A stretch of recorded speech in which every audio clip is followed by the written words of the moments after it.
New Shoes by Susan Lynn Meyer, illustrated by Eric Velasquez. My cousin Charlotte hands me the package as we stood outside Johnson's Shoes. "If you could have any shoes in the window," I ask, "which ones would you choose?" "Those," Charlotte says, pointing to red sandals. "What about you, LMA?" Today I chose saddle shoes. They'd be just right for back to school, but I know full well it's just wishing. Money's too tight for new shoes. When I get home, Mama opens the package. "Winslow's shoes are in good shape," she says. She hands them to my brother, Clayton. That's the way we've always handed them down. Winslow's shoes go to Clayton, Charlotte's shoes go to me. I clean Charlotte's old shoes, but when I put them on, they pinch my toes. I show Mama. Mama sighs. "We just have to scrape together enough for new shoes." Shoes I pick out myself. I can't believe it. On Saturday, we're going to Johnson's. On Saturday morning, when we walk in, the bell jingles. Mr. Johnson looks our way. Behind us, the door jingles again. A girl with yellow curls walks in with her daddy. Mr. Johnson heads towards them. Mama and I walk to the back of the store and stand against the wall. The blonde girl tries on shoes, posing in front of the mirror. I sigh. Weren't we here first?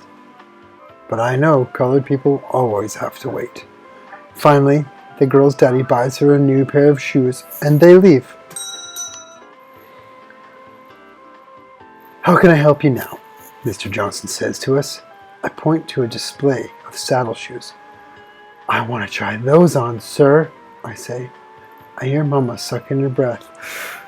"Oh, well, do something different, LMA," she says. "We'll make a picture of your feet for Mr. Johnson." "But," I start to say. "Pencil and paper are over there, gal," Mr. Johnson says to Mama. Mama traces my feet. Mr. Johnson takes the paper and comes back with the shoebox. Mama holds the shoes next to me. Mr. Johnson fidgets. Yes, I think these will fit," Mama says, and she counts out the money. Rain is pouring down when we leave. Mama snaps open her umbrella. "Mama," I say, "can't colored folks try on shoes?" Mama sighs. "No," but then she puts on a smile.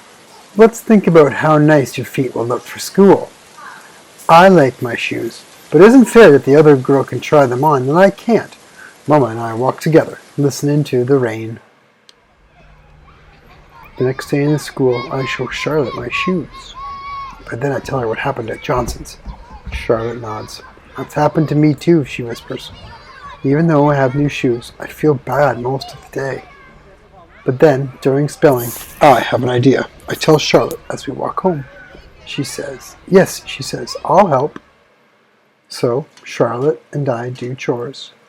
We scrub. We pick the last green beans. We mind babies. Most folks say they can't pay much. "Never mind," I say. "We'll work for a nickel and a pair of outgrown shoes." At the end of the month, we line up the shoes on empty shelves in the old barn next to our house. Charlotte scoops up the coins. "I'll go buy the polish," she says. While she's gone, I clean the shoes with soft rags. Then I pull out all the dirty shoelaces. I wash them in lots of soapy water until the water squeezes off them clean. I hang the laces on the clothesline to dry in the sun. Charlotte comes running back.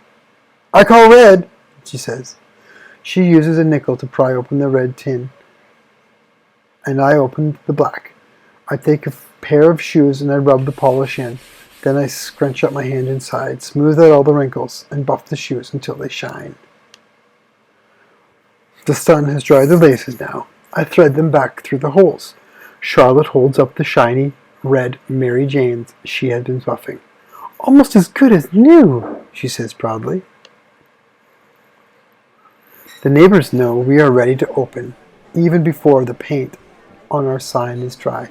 "LMA and Charlotte's shoes," it says. "Price 10 cents and another used pair."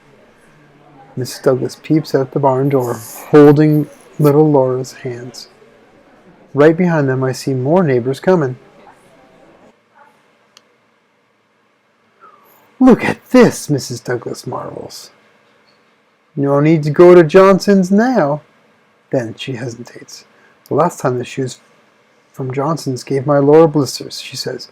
Can she try on these to see which one fits best? Charlotte and I smile. We hold up our heads up proud. Yes, ma'am, she can, I say loud and clear. In our store, anyone who walks in the door can try on all the shoes they want. The end. It says here in the author's notes, Ella May is a fictional character, but the discrimination that she faces was very real. Until the mid-1960s, many places in America had laws and tradition. Known as Jim Crow or segregation, they were unjust to African Americans.